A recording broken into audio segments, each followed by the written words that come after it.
big pitfall for adventure writers is that there's the Venn diagram between like D&D adventure writers and kind of aspiring novel writers is very, very close to a circle, because there's the desire to tell a story, but also the desire to like create something that people can play with.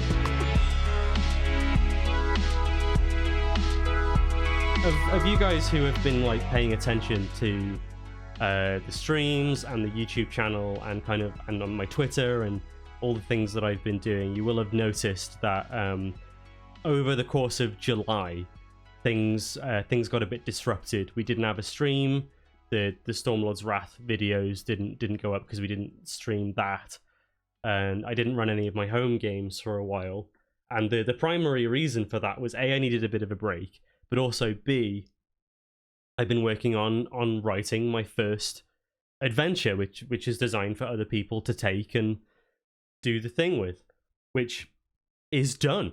It's a thing that's available that you can go on DM's Guild and right now and buy it and play it. It's called A Grim Exhibition, and it is available on DM's Guild for $2 on its own, or you can get it as part of the RPG Writer Workshop bundle number 1 for summer 2020. Obviously, it's completely up to you, and I would just very much appreciate it if you could support my work and drop $2 on a copy and let me know what you think. I promise that this video isn't just a massive advert for my adventure. I kind of want to focus it more on what the RPG Writers Workshop is and my personal experience with it. The RPG Writers Workshop was started by a writer called Ashley Warren, who's worked on loads of like TTRPG stuff. The most noteworthy thing that a lot of you will recognize is that she worked on Icewind Dale, Rime of the Frost Maiden, which is coming out next month. So she was involved in that, and if you go over to her website, scribemind.com, she's done loads and loads of work for like many different publishers and kind of independent stuff on DM's Guild and things like that. And she comes from a teaching background, which probably explains where all of this has come from. And she hosts courses and has essentially organized this month-long course, which is currently held twice a year. And the idea is she's brought on board loads of other established creators within this field. And the idea is it's just a course that provides lessons and material and provides like support and guidance for helping people who are interested in creating content for this hobby to do so. It takes you through the whole process of going from nothing to potentially having a published one-shot adventure in 4 weeks, which is phenomenal, if you ask me. One of the things for me was like I went into there being like, if I can publish an adventure at the end of this, that's badass. But even if this helps me with the overall process of just creating adventures for my friends to play and enjoy, then that's a win as well. And the course was pretty fantastic at that as well. There was a lot of important lessons for writing adventures, such as things like the basics of story structure, creating NPCs, building and describing your environments and incorporating maps and things like that. The materials that they give you is it's pretty straightforward. Like a lot of the topics are kind of more general overviews of each kind of thing that you're gonna touch on, to kind of just give you a bit of a straightforward look at the basics and essentially give you a lot of tools to help you out with each stage of the process. One of my favorites was a lesson by Nicholas Johnson on creating villains. I felt like the tools that he gave you in that lesson were extremely powerful. And the activity that went alongside with that was kind of like an exercise in creating a villain.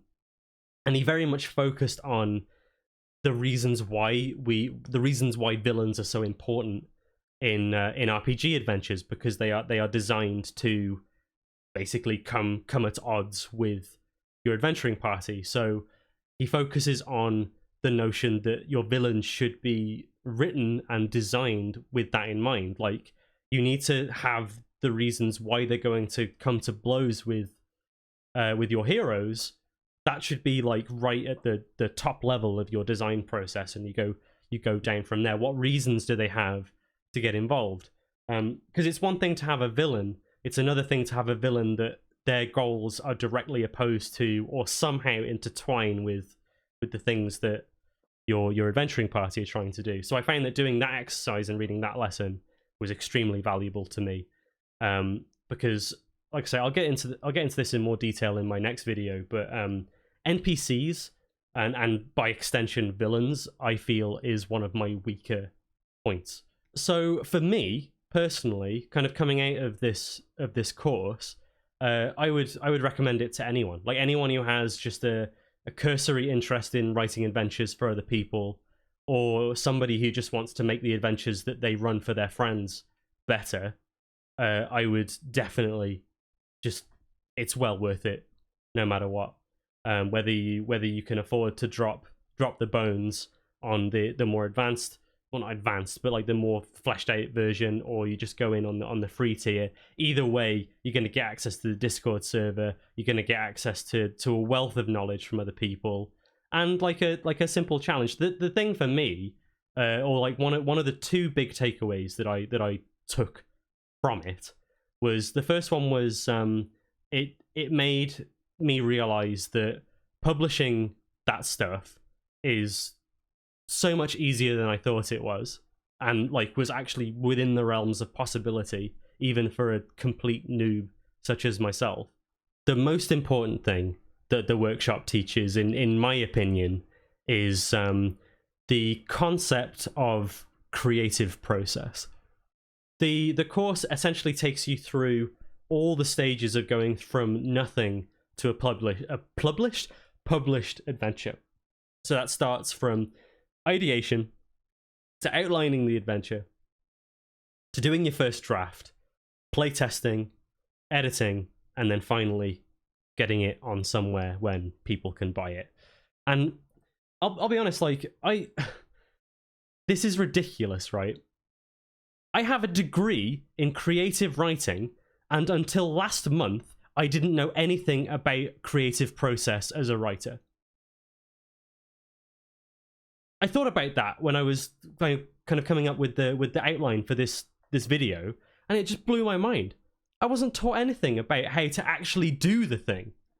And maybe there was an expectation of like, oh, because I didn't come from a creative writing background in education. I came from a game design background and kind of pivoted into writing. So maybe they expected that to be like an A-levels thing. I don't know. But the point was, like, it's literally been over 10 years since I graduated, or not quite 10 years since I graduated. And no, I didn't know a thing about creative process, which is ridiculous. And when I think about it, going through that process, it's similar to the way in which, like, Emily, for example, goes through her creative process when creating artwork. It's not just a case of like, oh, done, drawing a thing. Some people might think that because she's made some kind of Faustian contract and can draw at the speed of light. But even then, like, even at the incredible pace that she draws, which is something that she's practiced over many years, there's still a distinct creative process there. You go from like an ideation to a rough sketch. You clean up the sketch, outline, color, polish, and yeah, you can cut things out here and there, and you can cut corners and do all that kind of stuff. But like, there's layers to it, and it was something that I never really thought about. So that to me was like, whoa! Like, understanding the tools that you have at your disposal, and kind of having a set plan of how you're going to write the thing is in many ways more important than actually writing the thing. Because without that kind of structure, at least in my experience, you never finish anything. It helps you define the scope of what you want to achieve before you go ahead, which kind of helps with focus and grounding, which are big issues that I have.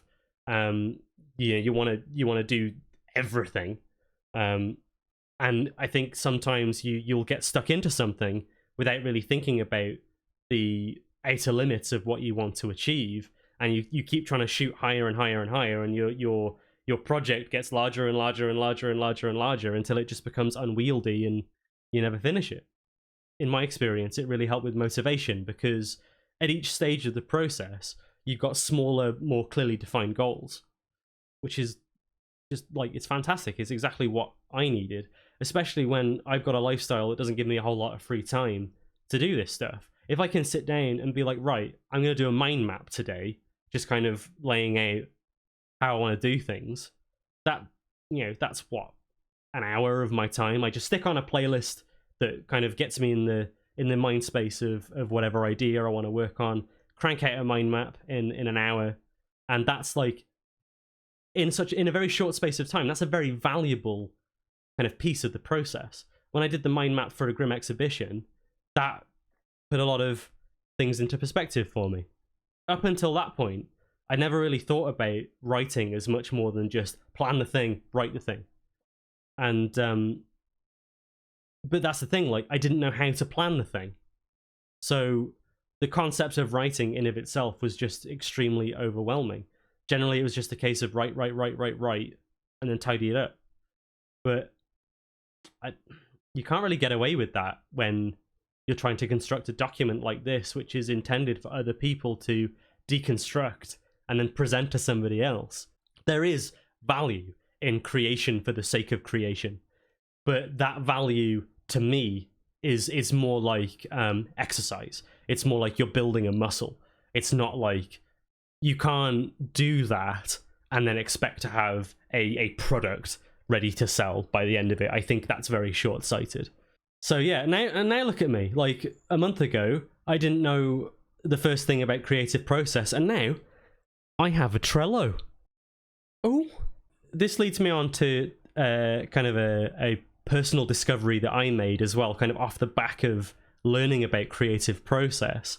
Is so as some of you may know, I am an acolyte of the Church of Sly Flourish and the way of the Lazy Dungeon Master, and so I use the techniques that Mike Shea kind of talks about in his streams and in his books and all that stuff when prepping my game. So it's the 8 steps of the Lazy Dungeon Master. So it's essentially like a number of things that you should consider before going into a game session to kind of help you with improvisation and things like that.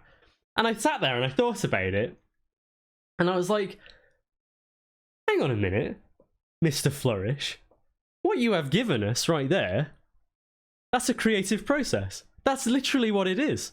It's more focused to a specific task, but that's in essence exactly what it is. It's a process that takes you from the A to B, and by the time you reach B, you are a great deal more prepared to face the challenge at hand. That realization kind of made me think, well, okay, well, damn, that essentially means that all like prep for role-playing games is a creative process just by its very nature. Maybe I'm dumb and that's really obvious to a lot of people, but to me personally, it was really encouraging. So, and it essentially, to tie it all together, it basically told me that, like, if you can prep a D&D game, if you can prep and you can run a D&D game, then you already have some fundamental knowledge of the process of writing an adventure for publication. You're already partway there.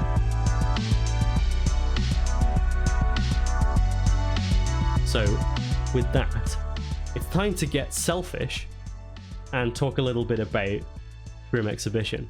So spoiler alert for anyone who wants to read it without me kind of like giving away all of its secrets. Essentially, it's designed so that it can be dropped into kind of any homebrew setting.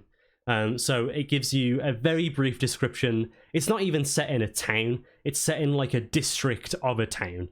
So you could even just like tack it on to a settlement that you've already got. The core like hook of the plot is there is a guy there called Ersthin Guildcrest, who has he's essentially like a very rich and quite eccentric collector of like artisanal goods, and he collects it all and he keeps it in his own like private museum. So he hoards all this stuff to himself. But once a year, basically as an excuse to show off to his peers, he opens the door and holds a public exhibition. As part of that, he invites artisans from across the land to come and use his space to exhibit their own work. For whatever reason, the adventurers are there. There are a couple of hooks that kind of maybe tie them in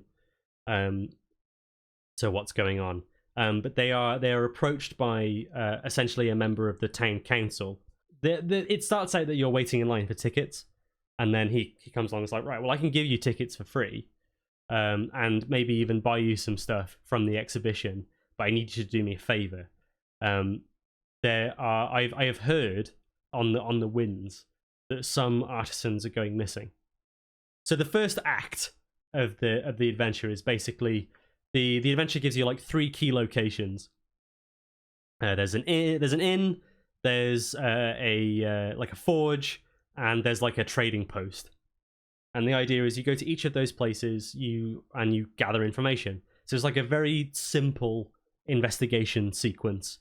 So there's a short kind of exploration phase after that of kind of like poking around the manor, because the door's open, it's all a bit weird.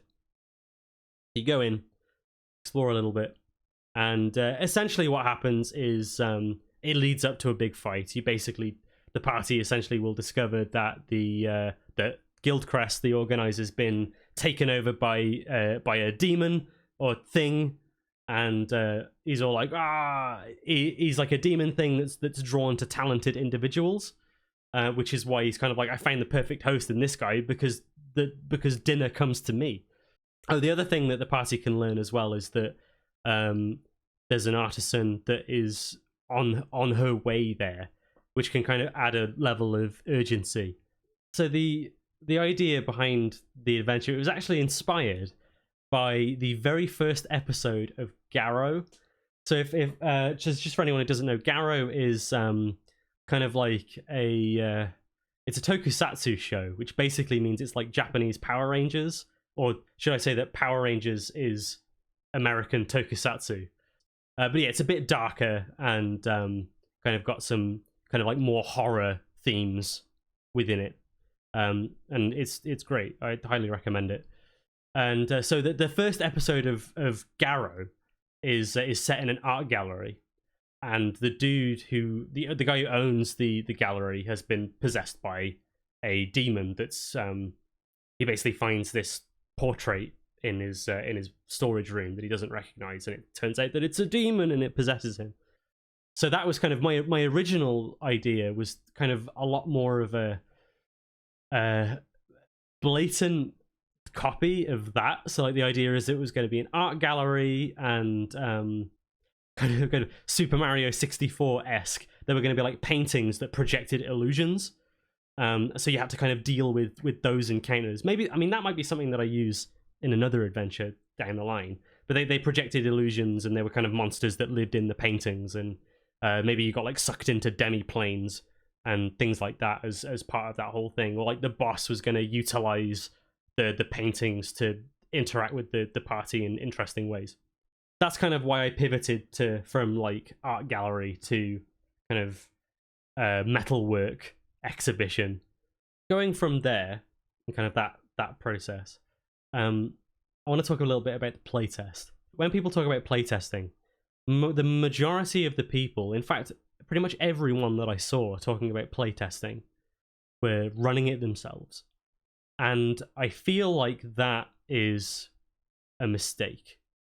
I think when you run a game that you've written yourself for the purpose of other people to pick up and play, the issue is you're going to know things that the people who potentially pick this up and read it don't.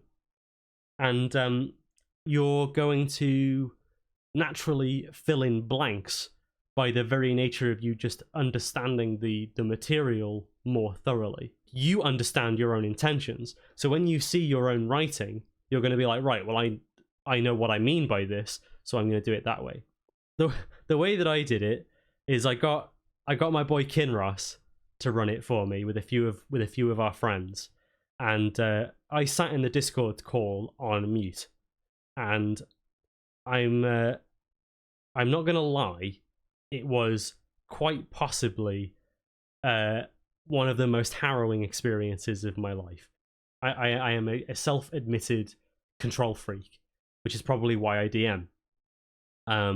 It was so hard to not jump in and correct mistakes.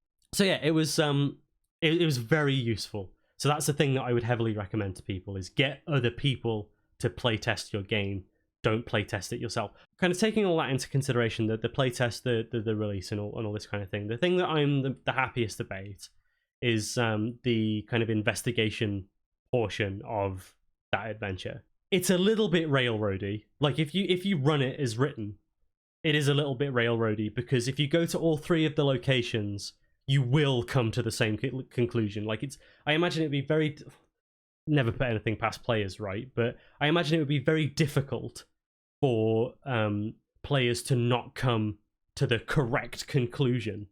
But I think with the nature of it being a one-shot, I'm kind of okay with that. The thing that I'm probably not as happy about is that I wanted to have the NPC that kind of is potentially in danger is called Magra, and I wanted to add her in as like a side point to act as a potential catalyst for further adventures, because there's some things going on with her that are a bit more kind of ambiguous that the players might want to investigate further, and also to introduce an element of time pressure. The trouble is, I did the investigation phase, and then my design idea was to go from investigation to exploration. So you go to the manor, and you explore and you poke around and you find things, and there's like a couple of items that you can pick up. But the issue is, because I introduced the element of time pressure, the party that playtested didn't want to explore. They just wanted to make a beeline and find out what was going on, which is quite right. But I do feel like that the urgency is at odds with my idea of how the game flow was going to be, and that you do the investigation, you explore the manor, you confront the boss. In saying that, not every party has to explore every nook and cranny as part of the adventure, right? So maybe some of you will get lucky and you'll have a party that kind of wants to explore more thoroughly and get as much information as possible before confronting the boss. I feel like the design of that section in particular is probably the weakest point, and that annoys me, because some of the little things in there and the presentation of it, some of the items that can be found, and just the way that it was put together, I was quite happy with. I also wanted to add scaling for different party sizes. I went with the assumption of 4 players just as the standard, but I wanted to add kind of, if you've got this many players, add another animated armor or do this or that. I particularly wanted to add something for a single player. In my experience of running one-on-one games, the variance is just so wacky that you need to play a little bit on the safer side when it comes to preparing encounters.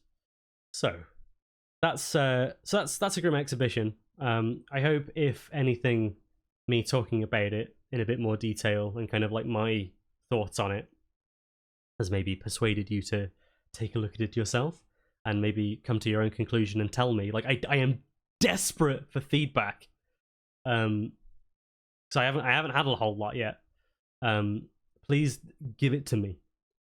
So I finally kind of to round this off, because I realize I've been rambling for a while. I wanted to kind of move on to like a bit of a Q&A. How do you find the balance between too much and too little information in terms of either environment or character presentation? When I'm writing NPCs, I will go with what are their physical attributes. So what do they look like? Like, what are the most striking features that they have? So I'll probably go for simple things like hair color, hairstyle, and like the most obvious features. Anything that's distinguishing. How are they dressed? And any kind of interesting mannerisms.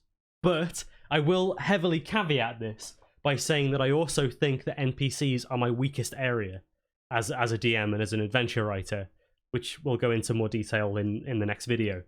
In terms of environment, like the construct in the Matrix, just imagine like an infinitely white space, and then think about 3 things to fill that space. So yeah, it's just kind of like trying to fill in as much, in as broad a stroke as possible, give them an image. But then also use the 5 senses when you're writing to give a sense of atmosphere. The balance is hard. I just try and keep it as brief as possible. Having a healer or not can make such a big impact on the difficulty of encounters. Did you plan with a particular party setup, so specific classes or role types in mind? No. There's just far too many variables to be able to assume whether or not they've got a healer with them. So no, I don't. I just go, basically, I go on the D&D Beyond encounter builder. I think about how difficult I want the encounter to be, and just kind of use that as a very rough guide. I tend to upscale my encounters ever so slightly. I will kind of get to the difficulty that I want, and then maybe add like a little something extra. The thing about adventure design is there's kind of a level of conversation between the designer and the DM before it hits the players. So the DM can kind of consider their own group and tweak it based on their needs. In writing a module, how much do you realistically leave for the GM to fill in? What gaps do you give them to allow the adventure to have personal flavour? Or conversely, do you prefer to have everything rigid and pertaining to your own personal vision? You definitely want a balance. Because again, like I said before in the previous question, there's a conversation between the writer and the GM is obviously free to deviate from what you've written as much as they want. It's their game. It's your adventure, but it's their game. So I will err towards adding as much detail as possible to allow a GM to run the adventure as is. I think doing that allows like the veto option. Like a GM reading that can be like, oh no, I want to change that, or I want to remove that. I think more information is better than less. However, there is an upper threshold to that, where if you overload the GM with information, the core stuff is going to get lost. So yeah, a bit of both. Were there any big or interesting changes that you decided to make after playtesting? Did anything go very unexpectedly during the testing? And after the whole process, would you consider one run through good testing or suggest more? Definitely more. The only reason that I did one was just time constraints. And this kind of leads me on to something that I wanted to talk about. Is the final encounter takes place in the exhibition hall. So naturally, there's stuff in glass cases everywhere. And I kind of thought like, well, invariably a player is going to go, I want to smash one of these glass cases and take whatever's in there. Possibly even during the fight. So I wanted to give GMs a mechanism to allow for that. So I created this random table that's just like, you roll on a d10. It's like any creature can use their bonus action or their action, either or, to like plunge their hand through the glass case and grab out whatever's in there. And there's like, it varies from like something mundane, like something that isn't a weapon at all, like a candlestick or something, to ammunition, to mundane weapons, all the way up to stuff like there's a javelin of lightning in there. I thought it would make for some interesting scenarios in combat. And I worried that it would actually do the opposite. It would make it less interesting and slow it down. However, playtesting made me realize that if you haven't got players that want to do that, then there's no like, there's nothing to kind of incentivize them to do that, or nothing to tell them that that is a thing. Like, the GM describes what's there, but unless you've got a particularly chaotic player that just goes, yeah, I'm gonna grab it, there's nothing there. So I specifically changed the wording of the adventure to not say a character. I changed the wording to say a creature, because I thought that that gives the impression that maybe the boss would do it as well. I really like the idea of, and like a particularly cruel GM or someone that just wants to mess with their players could just be like, yeah, in the first round, Guildcrest is going to use his bonus action, smash the glass beside him, and pull out a friggin' javelin of lightning, and then just lob it at you using his action. But that, not only does that serve a dual purpose of immediately the fight is more interesting because the boss is doing this and pulling out random things, but it also immediately signals to the players that they can do it as well. So that was probably, even though that is one of the more contentious things that I added in that I wasn't sure about, I feel like that small change as a result of the playtest is a good change, and like a change that I was excited about. The way that I'd worded certain key points of information weren't clear enough. So it was like, so-and-so dropped off, like went to drop off their thing before they, and that was the last that they saw of them. I didn't specifically say so-and-so went to the manor to drop off the thing, and that was the last that was seen of them. There wasn't enough signaling there to kind of prod at the GM and be like, this is important information. So yeah, that was my experience with the RPG Writers Workshop and creating a Grim Exhibition. I wanted to say, like, thank you all very much for your time. Thank you to everyone from the workshop itself. That includes the people who kind of gave lessons, as well as the other kind of creators that were involved. It's a really supportive community, and I'm very grateful for kind of everyone who was there, kind of supporting each other. And I think it's very easy, especially in creative circles, to let your insecurities and your ego get the better of you and become competitive. And that there isn't a single shred of that in that Discord server, which makes me very happy. It's a very cool place to be. I did just want to say as well, to kind of celebrate this, I am going to give away some copies of a Grim Exhibition to anyone who's interested. So I was thinking about giving away 5 copies, and I think what I'm going to do is I'm going to post it up on Twitter. So I'll put a link to it in the description of the video, just as a kind of a thank you to everyone for their support, and just as like, hey, I did a thing. So yeah, thank you all very much, and I will see you next time.